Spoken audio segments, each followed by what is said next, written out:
What is it about yourself that you don't respect? Because if you can't fully respect yourself, there's no chance that other people are going to give you this amazing gift of respect. You have to come to terms with the things about you that you don't like, the things about yourself that aren't top-notch, that aren't really that nice, that you think are flaws. If you genuinely believe that there's something wrong with you, if you don't fully respect yourself, you will have a very, very hard time earning this from somebody else. Take a look at the things about you that you don't like and ask yourself the question, can I either learn to like this about myself, accept it and say, hey, this is part of my personality, this is part of who I am, and I like it that way, or does it need to go? Do you have a nasty addiction? Do you have some bad habits? Do you have some mannerisms that really aren't that good? And maybe even the way that you walk around, you don't like it. Maybe you don't feel good in your own body. Well, it's time to either change it or come to terms with it, because that is the only way that you can generate respect from anybody else. It has to come from within. If other people can tell that you are uncomfortable with yourself,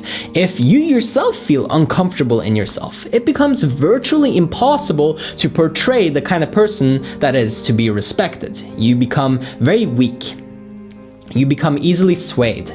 You are not really your own person. You just care too much about other people's opinions, because when you feel like you are flawed, you're constantly looking for validation and approval from somebody else to fill that gap, to fill that need, that void that you have going inside of you. You're going to go out and seek other people's opinions and approval, and most likely you won't get it. That's the vicious cycle. Sometimes you will, occasionally you will, maybe out of pity.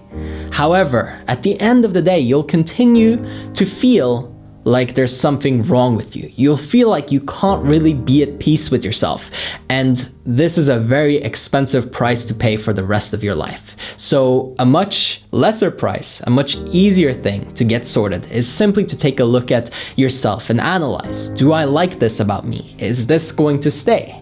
Is it worth keeping? Do I like this thing, or do I not want to keep doing it? It's that simple. You really just have to do some introspection. Most people are always looking on the outside saying, oh, well, that person doesn't respect me, and she doesn't respect me, and they don't respect me, and nobody, they're so disrespectful.